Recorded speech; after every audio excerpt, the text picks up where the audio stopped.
एक ऐसी मिस्टेक जो एमडी कैट का हर एक एस्पिरेंट अपनी प्रिपरेशन के दौरान करता है। मोस्टली कॉम्पिटिटिव एग्जाम से पहले ये देखा गया है कि हर एक स्टूडेंट ये मिस्टेक ज़रूर करता है और यकीनन आप भी वो मिस्टेक कर रहे होंगे।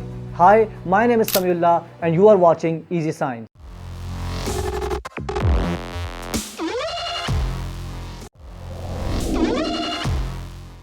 मोस्टली एमडी कैट के स्टूडेंट्स या किसी भी कॉम्पिटिटिव एग्जाम के स्टूडेंट्स जब भी कॉम्पिटिटिव एग्जाम करीब आता है तो उससे पहले अपना 100% देने की कोशिश करते हैं। वो ऑनलाइन लेक्चर्स लेते हैं, फिजिकल एकेडमीज ज्वाइन करते हैं, इस तरह से नोट टेकिंग करते हैं। हर एक काम जो एक एस्पिरेंट को करना चाहिए वो करते हैं, लेकिन स्टिल जब वो एग्जाम हॉल के अंदर बैठते हैं तो वो चीज़ों को फॉरगेट करना स्टार्ट कर देते हैं, वो चीज़ों को भूलना स्टार्ट कर देते हैं। क्या कभी आपने सोचा है कि ऐसा उनके साथ क्यों होता है?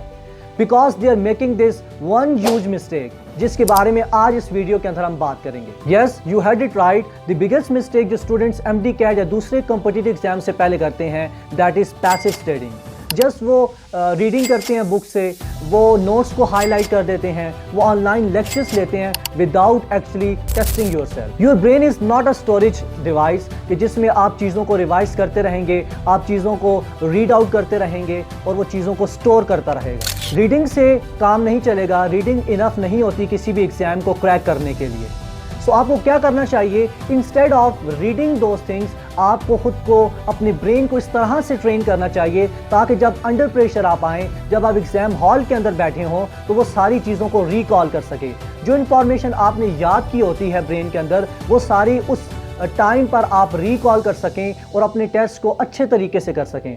और साइंटिफिकली ये चीज़ प्रूवन है कि अगर आप इस वन सॉल्यूशन को, इस वन टेक्निक को यूज़ करते हैं अपनी स्टडीइंग के अंदर, अपनी स्टडीज़ के अंदर, तो आप देखेंगे एक ह्यूज इम्पैक्ट आपकी स्टडीज़ के ऊपर पड़ेगा और आपके स्कोर जो 130s 140s की मिड की रेंज के अंदर आ रहे थे, वो इंक्रीज होकर 180 190 तक भी जा सकते हैं। So here is the solution, that is active recall.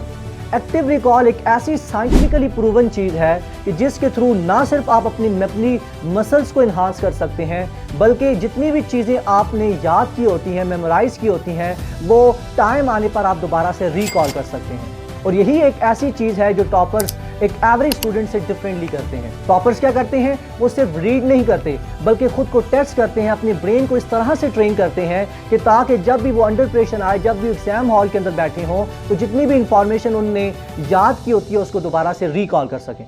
अब क्वेश्चन ये पैदा होता है कि आप सब किस तरह से इस एक्टिव रिकॉल की टेक्निक को अपनी स्टडीइंग के अंदर, अपनी स्टडीज़ के अंदर यूज़ कर सकते हैं। मैं आपको बता देता हूं कि आप किस तरह से इस टेक्निक को यूज़ कर सकते हैं। नंबर 1 स्टेप आता है कि आपने किसी भी टॉपिक को उठाना है। लेट्स सपोज आप कोई भी चैप्टर ले रहे हैं, जैसे मैं बात कर लेता हूँ एटॉमिक स्ट्रक्चर को। अब एटॉमिक स्ट्रक्चर के आपने एक टॉपिक को लिया, आपने उसको रीड आउट किया। रीड आउट करने के बाद सेकंड स्टेप के अंदर आप ये करेंगे, आपने बुक को क्लोज करना है और उस टॉपिक के बारे में जितनी भी इंफॉर्मेशन आपने याद की है, जितने भी फैक्ट्स को आपने समझा है, जितना भी कंसेप्ट आपने हासिल किया है, उसको आपने खुद एक कॉपी के अंदर नोट डाउन करना स्टार्ट करना है। इससे ये होगा कि जितनी भी चीज़ें आपने याद की थी पहले, उसके बाद जब आप उसको लिखना स्टार्ट करेंगे तो आपके मेमोरी मसल्स पर जोर पड़ेगा और आप वो चीज़ जो आपने याद की होगी उसको आप रिकॉल करने की कोशिश करेंगे। इससे दो काम होंगे, ना सिर्फ आपकी मेमोरी मसल्स इन्हांस होंगे, आपकी मेमोरी पावर जो है वो इन्हांस होगी, बल्कि जो चीज़ आपने याद की होगी वो भी आपको मास्टर हो जाएगी, वो भी चीज़ आपके लिए पक्की हो जाएगी। थर्ड स्टेप के अंदर आपने ये करना है कि जो चीज़ अब आपने याद करके लिखी है उसके अंदर मिस्टेक्स को तलाश करना है, उनको आइडेंटिफाई करना है बुक से और उनको कोशिश करनी है दोबारा से याद करने की, दोबारा से पक्का करने की। और लास्ट स्टेप होगा, जब आप ये सारे स्टेप कर चुके, तो जब आपने मिस्टेक्स भी अपनी निकाली, तो अब आपने उस टॉपिक को, उस कंसेप्ट को मास्टर करना है। तो जब आप ये 4 स्टेप्स अपने हर टॉपिक को तैयार करने के लिए इस्तेमाल करेंगे, तो बिलीव मी, ये साइंटिफिकली ये चीज़ प्रूवन है कि आपके मार्क्स ना सिर्फ इंप्रूव होंगे, बल्कि आपकी जो मेमोरी पावर है वो भी इंक्रीज होगी। अक्सर स्टूडेंट्स का ये गिला रहता है कि सर हम चीज़ों को याद तो करते हैं, फिर हमारा एक वक्त ऐसा आता है जब हम चीज़ों को याद कर चुके होते हैं तो हमारा दिल नहीं करता दोबारा से उन्हीं चीज़ों को दोबारा से रीड आउट करने का। तो उसके लिए आप ये कर सकते हैं कि आपने जो टॉपिक पढ़ा हुआ है, आप उसमें से खुद को टेस्ट करें। आप टेस्ट करें कि आपको कितना आता है और आपकी मेमोरी के अंदर वो कितनी चीज़ें स्टोर हो चुकी हैं। जब आप इस तरह से करते हैं तो आपकी मेमोरी पावर भी इंक्रीज़ हो रही है और आपकी रिकॉलिंग पावर इंक्रीज़ हो रही है। इसीलिए जो स्टूडेंट्स टॉपर्स जो होते हैं वो यही टेक्निक यूज़ करते हैं, और जब वो एग्जाम हॉल के अंदर जाते हैं तो वो जितनी भी चीज़ें उन्होंने याद की होती हैं वो उनको दोबारा से रिकॉल हो जाती हैं। सो MD CAT is not just about reading कि आपने चीज़ों को रीड आउट किया, आपने चीज़ों को याद किया और दैट्स इट और आपका एग्जाम क्रैक हो जाएगा, बल्कि MD CAT आता है प्रैक्टिस के थ्रू। जितनी आप प्रैक्टिस करेंगे MCQs की, जितनी आप अपनी मेमोरी को इन्हांस करेंगे, उतना ही ज़्यादा आपको बेनिफिट होगा एग्जाम से पहले, और एग्जाम के अंदर आप देखेंगे आपको हर एक चीज़ दोबारा से रिकॉल हो रही होगी। MD CAT is not just about learning, is not just about how much you study, but how well you recall. So जितनी आपकी रिकॉलिंग पावर अच्छी होगी, जितनी आपकी मेमोरी मसल्स इन्हांस होंगे, उतना ही ज़्यादा आप अच्छा स्कोर कर पाएंगे। क्योंकि मोस्टली ये देखा गया है 70 to 80% जो MD CAT के अंदर MCQs पूछे जाते हैं वो फैक्ट्स बेस होते हैं।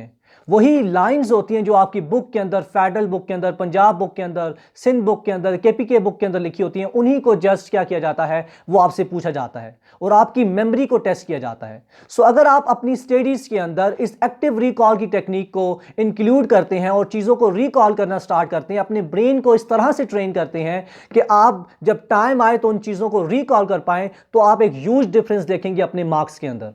सो आज ही एक्टिव रिकॉल के ऊपर स्विच करें और जो भी टॉपिक आप तैयार करें उसको रिवाइज करें। अक्सर मैंने स्टूडेंट्स को देखा है, उनका ये क्वेश्चन आता है कि सर हमने चीज़ों को रिवाइज कर लिया है, हमारा सिलेबस कंप्लीट हो गया, लेकिन अब हमारा दिल नहीं करता उन्हीं चीज़ों को दोबारा से रिवाइज करने का। तो आप उसके लिए ये कर सकते हैं, आप एक्टिव रिकॉल वाली टेक्निक को यूज़ करें।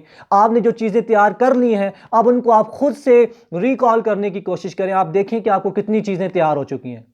इससे बहुत ज़्यादा बेनिफिट होगा, आपकी मेमोरी भी इन्हांस होगी, आपको कॉन्फिडेंस भी मिलेगा कि हाँ जो चीज़ें मैंने याद की थी वो दोबारा से मुझे रिकॉल हो रही हैं।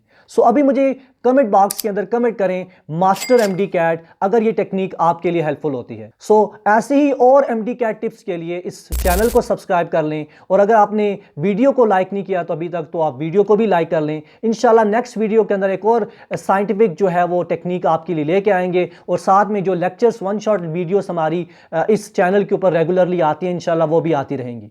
ठीक है, तो अपना बहुत ज़्यादा ख्याल रखें और अपनी जो स्टडीज़ हैं उनको कंटिन्यू रखें, अपना 100% दें। जब आप अपना 110% देंगे तो इंशाल्लाह अल्लाह से उम्मीद है कि वो आपको ज़रूर कामयाब करेगा। अल्लाह हाफिज़।